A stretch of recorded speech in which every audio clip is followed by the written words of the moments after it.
So, dahil na school days na ulit, so eto na uli ang pagdidesign ng ating mga notebook ng ating estudyante. So, ayan, pusukan na yan kinabukasan. Hindi pala.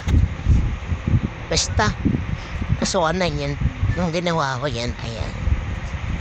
So, dahil na mahirap mag-isip, naupi tayo ng ibang idea doon sa mga gumawa na ng design. Siyempre, iba lang natin ang konti. Diba? Alam mo talagang marunong siya mag-drawing. Yan, kulay-kulay. Talaga favorite ko eh. Yung mga magkulay-kulay na mga kung ano-ano. So, ayan. Unang notebook pa lang yan. Sampang notebook yan, design na natin. Hindi pala. Dahil may nagawa na siyang iba. Parang mga 7 na lang ata yung ginawa ko dun. So, ayan yung ginawa ko. Tapos, ayan, may extra. Si Luna na laging istorbo sa lahat ng ginagawa ko. Diba? Don't mind my lips. Hindi ko alam kung bakit ganyan yan. Tuwing nagkukulay ako. Ayan yun. Nabasta akong gumawa niyan. Diba? May clip na ako ng paggagawa ko ng mga design ng notebook. Noong una kasi wala eh. Picture lang. Siyempre, kailangan natin mag-chat o pangalawang notebook na ako. Ayan na, ipin na tayo. Panis, ang galing ko mag-drawing. Kala mo talaga eh. Kala mo talaga magaling mag-design eh. Diba? Panis. Dahil pangatlong notebook na tayo, TLE naman. Kala mo talaga, galing niya mag-lettering. Don't mind my lips talaga. Ewan ko ba bakit ganyan yan. So, ayan, mahirap mag-isip ng mga design. So, kailangan natin maghanap sa internet at gayahin na lang ito. Magbaguhin ng very, very light. Diba? Siyempre, makakaya lang natin. Yan ang favorite kong gawin. Pero ngayon, ang hirap na kakawagod. So, next year, hopefully, marunong na siya mag-design ng notebook niya. Pero parang malabang mangyari yun. Okay, pang-apat na. At nagkamali nga ako dyan at hindi ko na inulit kasi sayang yung page ng notebook. Kaya dapat, tuwa na lang ng paraan. Kala ko talaga. Ang galing-galing niya mag-design.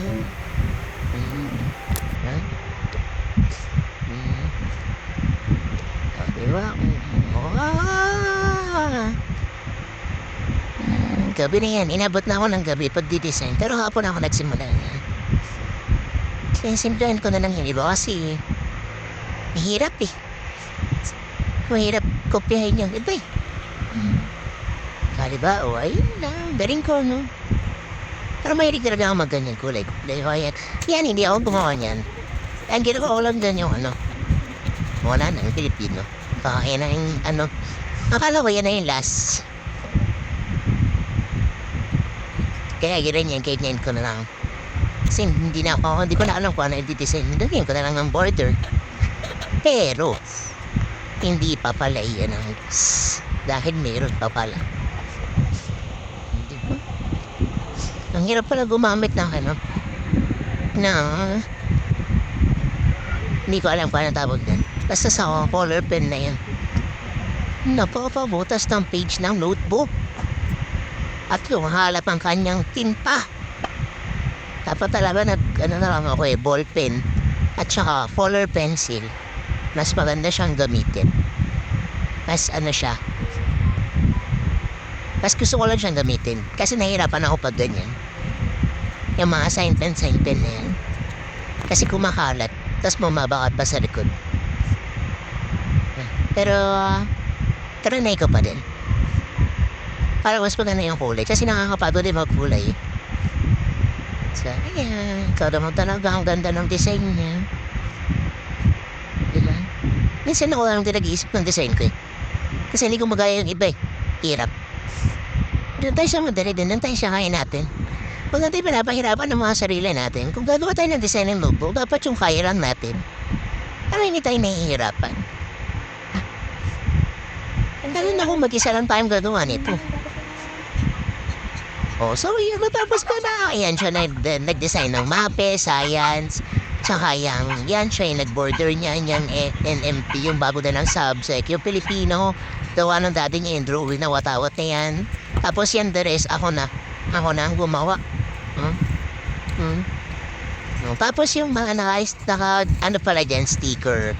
Yung front ng notebook niya, dati niya gumawa niyan. Diba? Dapat, Droid Force. Ganun. So, may ambag sila dyan. Collaboration niya namin tatlo. Pero hopefully next year, kaya niya na mag-design ng sarili niya. Diba? Umasa tayo. Dahil yun ang tinuturo natin sa kanya. Diba? Pero hindi naman, okay lang. Mag-iisip ulit ako ng ibang design para sa next year na notebook niya dahil grade 7 na siya doon. High school na dapat siya kung walang grade 7. Eh kaso meron. So ayun na yung finished product. Oh, panis. Ang cute. Cute na mga notebook. So ayun lang. Hope you like it. Don't forget to like,